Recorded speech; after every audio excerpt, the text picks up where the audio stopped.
If you would like to work with me to design a kitchen, head over to my website. There's a link below to see if there's a solution there that could be right for you. So what's the best kitchen island? In this video, I want to take you on a little bit of a deep dive and talk about the pros and the cons and the stuff you can do with an island, what makes an island good or bad. Does it really devalue your home if you have an island? Lots of questions to be answered. Hopefully I'll answer a lot of them right now. A kitchen island is one of the most sought after design elements in a kitchen. People often ask me, is it okay to put such and such in an island? To which I always answer, is that something you want in your island? Is that going to be functional for you? Is that what you envision your island to be? If it makes life in the kitchen functional and you like it, then the answer is yes. My personal preference for an island is that it's uninterrupted work surface and just a lot of storage. That's the best case scenario for me for an island. But everybody needs to assess, what do they want their island to do? Is there seating going to be on that island? Is there a sink or a range top or some other type of appliance that needs to go in that space? What's the main purpose? Is it one level, two level, split to a table? What are you doing with the island? What is your idea? What is your dream of how you want this thing to be? The sky is really the limit when it comes to what you can do in your kitchen island. My philosophy is, there's probably some things you shouldn't do, but there's nothing you really can't do. I mean, if you really want to have your fridge in your island, well, go ahead. Should you? Probably not, but it's your house. You should do whatever you want. I've had many people ask for sinks in islands, and many people ask for range tops in islands, and many people just want a clean work surface. Make sure you assess the functionality of that island and how it's going to look and tie into the rest of the design, because that is very important. But overall, what's the functionality of the island? How is it going to work with the rest of the layout? Consider all these things and play around with ideas to make the island in your kitchen the absolute best that it can be. It's also best to talk to as many people as possible that have certain types of islands if you're considering doing something in your island, like putting a sink in it or putting a range in it or whatever. Ask around and find out, if you have an island, you have a sink in it, what do you like about it? What do you not like about it? I've never had a sink in an island. It's not something I really wanted to have. I like my sink under the window, it's fine. But people who I have talked to and designed kitchens for have said, with the sink in the island, there is a little bit of overspill, and so you just have to be prepared for that to know that that's going to happen. There's going to be splashes behind that, so what's the depth that's there? Is there going to be someone sitting there, or is it a raised lunch counter that's going to block that? Have those discussions and ask people, what do you think about it? What do you like about it? Having a range top in an island is also very popular. So I think about ventilation in that case. I think about landing area, especially behind. And is there going to be someone sitting there, or is it just space for prep?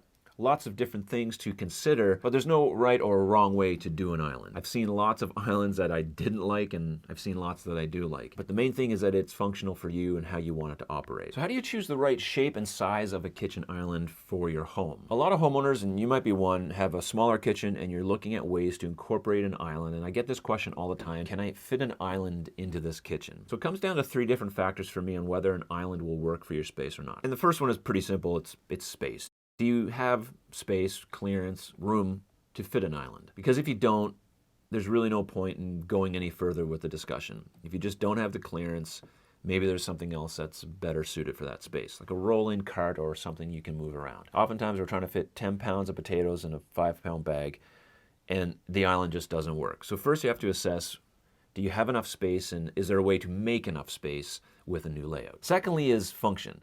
What's the overall purpose of the island? Is it for prep, for storage, for seating, all the above? What's your vision for that island in the space? Once you determine that, yes, I can fit an island, and the size of that island based off of those measurements, what are you going to put in that thing to make it functional? Knowing the function helps you figure out the size of cabinets that are going to fit. So if you do have a smaller space and you can fit, let's say, a 48-inch island in your kitchen, and you tell me I want to put a sink in that island, a double sink.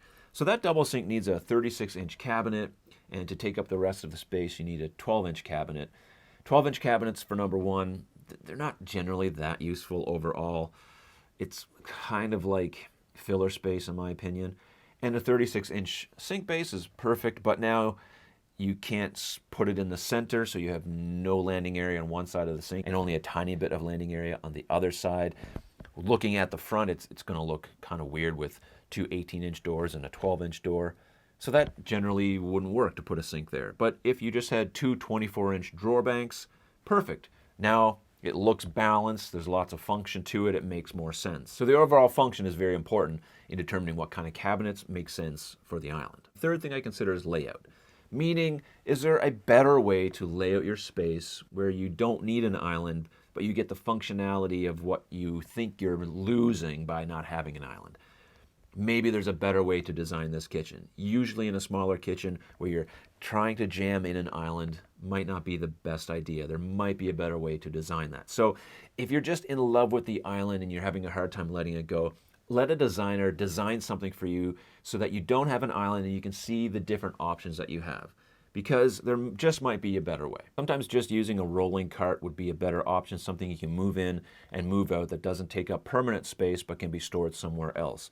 Another option if you're trying to fit an island into a kitchen is to use some more shallow depth cabinets like shallow pantries to give you a little more clearance in the kitchen as a whole. Also consider using just vertical storage and getting as much use of the vertical wall cabinets that you can in your kitchen. So whether or not that means going to the ceiling and having all of that space utilized for storage because you can't fit an island is something you also should consider. And when it comes down to clearances, yeah, there are general rules that should be followed. 42 inches is kind of the norm. But I've done less in the past with the client's consent and we talked about it and it made sense. Is it the right solution all the time? No. Would I recommend it blindly? No. But it is a conversation you should have to see if even I can get a smaller island and I don't care that I don't have the proper clearance, it's okay for me. Make sure it's safe, make sure that you can still get around it, of course, and doors can open. But it is something to consider that if you need to smudge the clearances a little bit, I'm okay with that. Remember, it comes down to you, the homeowner. It's your kitchen, how it's going to work. So don't let anyone else tell you that no, it absolutely can't be done. It needs to be 42 and that's it. That might be true and maybe that's the best, but I don't know. I just think you can explore those options if you really want to get an island in there. But that brings into the equation how an island will affect the value of your home. When an island is a bad idea is following the advice I just gave you by squeezing an island into a kitchen that really doesn't fit or just has just the wrong purpose. In that case, it can definitely affect you selling that home because it just doesn't make sense. And unless the homeowner comes into that with the idea that I'm going to redo this whole kitchen anyway, then that's a real huge waste of money and time and effort on your part to redo a kitchen, renovate a kitchen, and put an island that doesn't make sense into the space that now it's going to get tore out. So that's a bad investment. So if you're designing your kitchen for you, it's forever, you don't ever really plan on moving, then you can take a little more liberty with how you want that island to operate.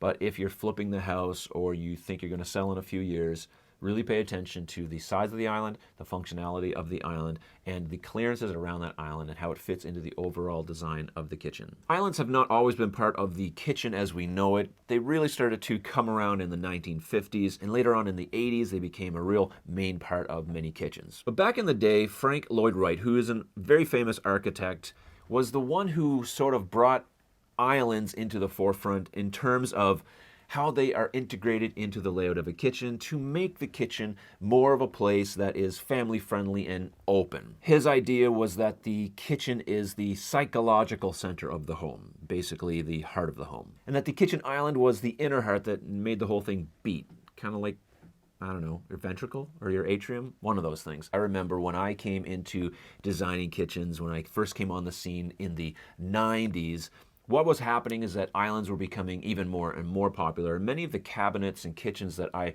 redesigned for clients had peninsulas and had wall-hanging cabinets over peninsulas, and that was really the style of the time. Those layouts started to go by the wayside.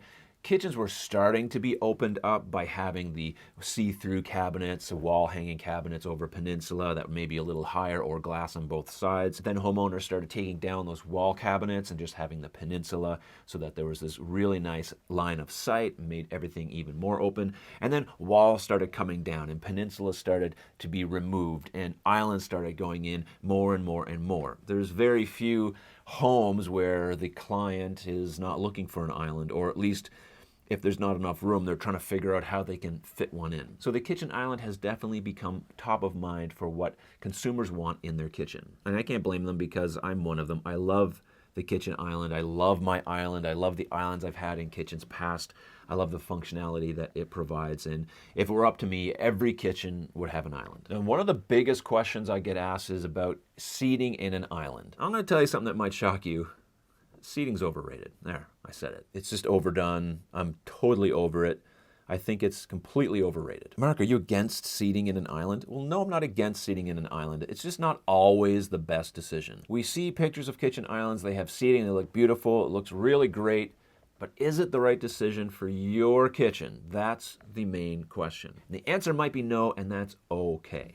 You don't need to have seating in your island for it to be functional, for it to be super usable, for it to be beautiful. You don't need to have seating. I think the idea is romanticized, but generally barely ever used. Sitting in an island's not comfortable. Knees all jammed up inside there. You don't have enough overhang, and bar stools are never that comfortable anyway. I get the whole idea that you want to sit there, maybe you have company over and you're cooking while someone's sitting there with tea or coffee or a glass of wine, conversing with you and being social, and that's fine. I think that's wonderful. But otherwise, they're not that comfortable. Now, there's lots of ways to do seating in an island. And to figure that out, I invite you to watch this video. It just goes through all kinds of different ways to do just that, how to add seating to your kitchen island, which is the best, which is the worst, pros and cons, the whole bit. We'll see you soon.